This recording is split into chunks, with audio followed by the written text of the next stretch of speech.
So we were talking earlier when we were in the car about you kind of carving out a different path for yourself and doing things differently than a lot of other performers do it, and how that might be attributed to why you're successful as much as you are now. So talk a little bit about that again.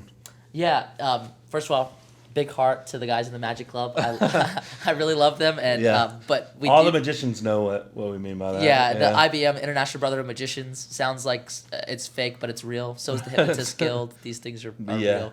Yeah. A little peek behind the curtain, but they're great guys there, but they're an older crowd.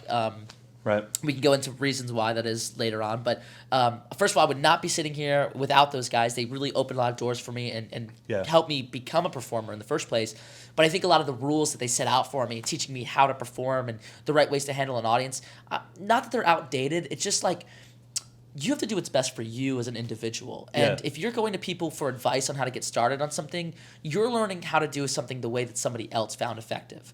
And first of all, you should always check who you're getting advice from anyway, because you might be getting advice from somebody who hasn't figured it out themselves. And you're never fully figuring it out anyway. Like I did 300 shows a year for 4 years while in college, and I still don't know what I'm doing a lot of the time, and I've done literally 1,000+ shows.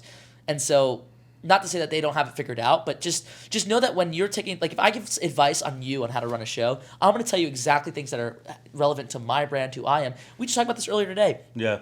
The way that I approach people for strolling magic is so out of left field compared to how most guys would do it. We're going to do a video just on like openers, because I know that in my own situation when I'm doing walk around gigs, that is one of the that's probably the biggest thing that I struggle with is how do you initially approach people? And you have a fantastic way to do it. And you have various different things, but we'll get into that in another episode. And shout out to Illusions by Vic, another performer up in Northern Virginia. I had the same conversation with him. I just want to toss his name in here because I just know that your problem is not a unique problem. It's something that a lot of people face. People have it. So but what I'm saying is the way that I perform for people and come up to that group is so out of left field and out of the ordinary for what magicians recommend you start with.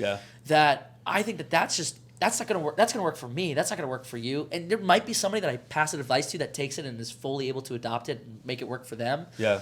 But I don't know. I think like sometimes you just need to learn by doing. You know what I mean? I want to point this out too. So I've seen your show a couple times now, and one of the things that you hear about in the performing community as specifically to magic is when you're doing a stage show, you should hit the audience with some form of magic within the first 2 minutes. Some like fast they call visual. it, establishing yourself as the magician, right?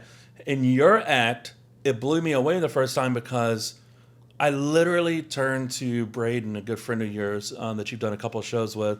We were sitting back in the back watching your show, and I literally turned to Braden and said, "It's been 20 minutes and he still hasn't done one trick." And it's not like people are bored. No, that's not it at all. You literally talked for like the first 20 minutes and engaged the audience and brought them into basically your environment before you then went into performing anything, which still wasn't a magic trick. I think right after that you went into the beatboxing thing. But so I don't even think you did a magic like an actual magic trick until maybe 30 minutes in. My good friend Zach Alexander, who we were on the phone with earlier today. Super smart guy, man. He always says this. He said, "You're a magician who's the product of a juggler," meaning that all my big inspirations were jugglers. Jonathan Austin down in Richmond was a juggler. Jester Jim, who was the biggest pushing force in me being successful in my career. I tell him that all the time. He probably still doesn't even know. Juggler. All the people that I take inspiration. Barry Friedman, the guy who I took a business class for, teaching me how to literally explode my business, juggler. So I'm a magician who learned from jugglers. So I don't know necessarily how important, because a juggler essentially is throwing balls in the air and catching it. How do you make that interesting? So I take the simplest tricks and make them interesting. One thing I'll say, a trick does not have to be what establishes you as a credible performer. For me, it's thick, heavy music that comes in hard, energy and open body language that appeals to the stage. I walk out knowing like I know what I'm doing. I don't, but I act like I do. And I think that just that initial, just by the time I hit the center stage, they go, whatever this guy's doing, we're watching. Yeah. You hit them with personality and presence first before you're like, you mentioned something earlier, like you create I think one of the issues, I'll give it some context first. I think one of the issues that a lot of performers have, myself included at times, is how do I create a relationship between myself and the audience? I don't want to come off as a magician that says, look at me, I'm so great, which a lot of magicians unfortunately do. And it's something that I constantly think about with my own stuff. I know it's not always conscious, by the way. Some people just do that on accident. Right. Yeah. So it's how do I develop this relationship between myself and the audience for them to now come along with me on this journey instead of being forced to come along. And you do that brilliantly in the beginning of the show. It's because that high energy and the coming out of the audience, sorry to give that away if that's like your thing, but no, it's okay. And then like the openness and the music and all of that, like that draws people in to when you finally get to doing the magic. It's like, all right, like we're just chilling now, like we're just hanging out and having a great time, and this guy just happens to be doing some cool magic too at the same time. And I've done 30-minute shows that have kind of popped up on the spot. Just a quick side note, like sometimes when you're doing strolling magic, you'll get there and they think that it was a show. So they'll gather everybody and be like, the magician's here. And you're literally getting out of your car and you have to now do a 30-minute show for everybody. You don't have to. You can push back and explain to them why it's not, but sometimes you don't have a choice. Yeah. I have done a 30-minute show with one trick before. And that's it. You get there and you just hang out with the audience. You ask questions. You make people laugh. Like, it's just, and you know what? They're still going to say it was a pretty good magic show. They're still going to be like, that was a good magic show. You did one trick. Yeah. You know what I mean? It was something that you talked about. I want you to talk a little bit about this too, which goes into all of that, which is, at the end of the day, you have to be authentic to you, because if you're not, it's one thing to develop a character for your show, right? But don't get developing a character confused with being inauthentic, right? So the character should, and this can be its own episode, but the character should just be some kind of offshoot of you, because if you're coming across as something that you're not, the audience will pick up on that. So I agree, but you can play a character, but it has to be fully committed character. Carissa Hendricks talks about this a lot. Like all of her characters are people she's pulled out of herself, but you can be a character that's very different from who you are. You know. Well, I guess even like I was gonna say Piff, right? So Piff the Magic Dragon. He's a great example. But I guarantee that I've never met the guy, but never seen him out of character. But I would guarantee. I would guarantee that he is still like very sarcastic, like I bet in that his is. normal life. I think I take that back. I think every character people play is because you know why? You have to understand it to be able to play it. And if you don't understand it, you can't. Like that's why actors have to go study under people. Like if they're playing something they can't relate to, they have to go learn from that person or go in the culture to like be able to understand it. You can't play the part of something that you're not without like there has to be some piece of that in you. So here's the ultimate question then: how do you learn to develop that? You talking about for me personally or people in general? Both. Yeah, How did you learn to develop? Did it just come from doing 300 shows a year, or did it, Yeah, that's the thing is there's so many, like you can get bogged down in details. This is my tip for performers across the board. You can get bogged down in the details and the planning stages, but it's gonna come to you when you do. So meaning like when you're out there performing, you can just book. Don't worry about that stuff. Like put together a good trick. It sucks to say this because it's not the way I want magicians to perform. But put together a set list of tricks. Get out there and perform it, and you'll start realizing the things that work for you. You're just adding more badges to your shirt, more badges, and then by the time your shirt is fully decked out and you have it figured out, like the more you're planning and letting that planning stage of I don't have my character figured out. I don't know how my personality is. I don't know what my opener is. The less you're gonna get on stage and figure that stuff out. Yeah. So I don't know. I'm sure there's guys who work great in character. There's tons of exercises you can do. I went to a convention, Magi World, up in Alexandria, and they had a lesson on how you establish character. It was awesome. There was a lot of tricks. My total tip on how I've established my character, which I feel is it's just very specific, was just what did I feel the most comfortable performing? What things did I say that I could cross off my list that my character wouldn't do that? I had to get up there, perform, and make those mistakes to say, okay, my character doesn't make a lot of sarcastic comments. Okay, my character doesn't make people feel bad. Okay, my character doesn't swear. You know what I mean? Okay, my character doesn't spend a lot of time partying. You know what I mean? I think it even could dive deeper into that if my character doesn't do this type of trick at all. Dude, right, 100%. Yeah. I don't, I could rule out, but 90% of tricks, just say, my character doesn't do that.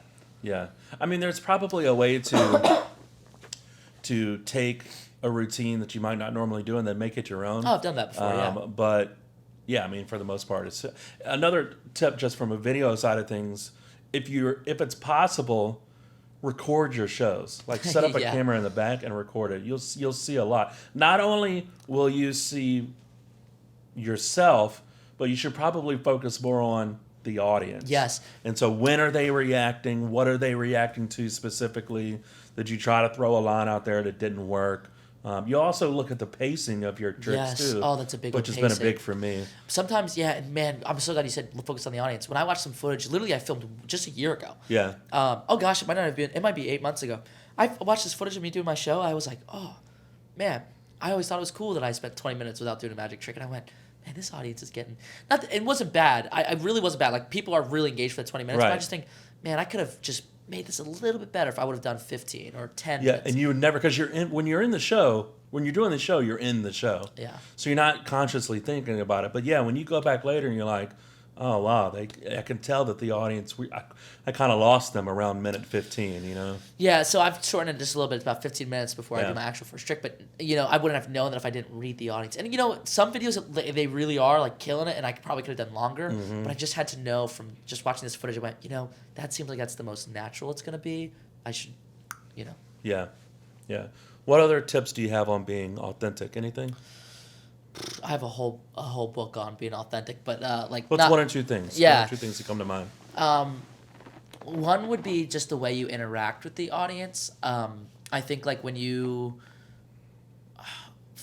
again, it's dependent on your character. I'm going to speak from my experience. Sure. For me, when you treat people not as a performer, but you treat them as just a person, the way that you talk to somebody when they come on stage, like if you get up there and you're using these big words and talking to somebody like, oh, I'm a cerebral person who understands this art form, and I'm going to question your mind about this specific topic. It's like, all right, man, you already lost me because that's not how people ever really talk. It's like sending an email. Send an email with you know what I mean? Like, end an email how you're gonna end how you're gonna end a conversation in real life. While you're doing this, best regards. Don't give me that. I don't want to. If you send me best regards, respect points lost. That's not how you talk to me. You know what I mean? Same thing on stage. Don't send somebody back and be like, best regards, my friend. No, like get somebody up there and be like, oh, what? Like, okay, this is funny. I dap people up when they come on stage. Like they come up there, I'm like, oh, Tyler, what's up, man? Like hugging each other. Hi guys, this is my new friend Tyler. Let's give him some love. Like applaud. And that's like people just. I don't even know. You physically see people lean in and like smile and applaud when that happens. Like they're just like, man, that guy reminds me of one of my friends, and like he's not trying to be anything other than what he is. Yeah. Don't be something other than what you're not. If you are that cerebral person, Other than what you are. Yeah, be what's true to you. Like if you are that person who's, oh yes, do that. Like you look at for the magicians out there, they'll know the name Max Maven. Look at Max is very like. His character is, I'm so smart and you are just mere mortals. Like, you'll never be able to guess this, But that's his character, and not like, I dare say there's probably no one else that could pull off a character like that except for Max Maven. Yeah. But even then he's being authentic to the character. Sure. Right? And so, but there's not a lot of people that could do that. Let me say this too. People sometimes will be validated for that later. Like they'll feel like that's a cool thing later on. I'll give you an example. Like I was talking to this not library performer. I was talking to this librarian about this library performer she had years ago. She's like, oh yeah, his show is the funniest thing. Like he's just this quirky guy with all these weird like kind of like nervous tick things he would do, and like he would crack all these jokes that no one would get other than like two people. And he goes, what's funny is like I talked to him after the show. He was the exact same way off stage. Like he kept saying things that were jokes just for him, and he had these weird little quirks, and he took his hat off, and there was cockroaches crawling around his head, and I thought that was a part for the show. He goes, no, I really just keep him on there all the time. Man, it's like when you like that was a magical moment for that person to find out. Wow, this guy is really that. You know what I mean? People are aware that there's characters on stage now. Yeah. But I try to Anyway, I have a different approach, but. Yeah. I would dare say that too. Even with like Max Maven taking on a character like that, he still respects his audience. Yeah. It doesn't come across in like even though that's his character, it doesn't come across in a very pompous, better than you way. You can just tell that like, okay, like he's just trying to like, have some fun with us. So I think, being authentic also means don't disrespect your audience. Don't underestimate a canned laugh. Like, don't underestimate that. Don't underestimate a laugh that seems genuine that's not. I know that's like kind of crappy, but like when somebody in the audience says something and you break character, but that character break is planned, that's gold. Because like, I see guys all the time who are like kind of stiff performers, and then so the audience will do something that happens at every show, and they'll laugh at it, and the audience laughs at them laughing, and you're just like, that was a cool, genuine moment. It actually wasn't genuine, but you can stage authenticity a little bit. Yeah, very cool. Any other thoughts on that? No, I hope I didn't beat that to death. I felt like I kind of got to my point, but the good. True answer is just be authentically you. Don't try to be something you're not. Got it.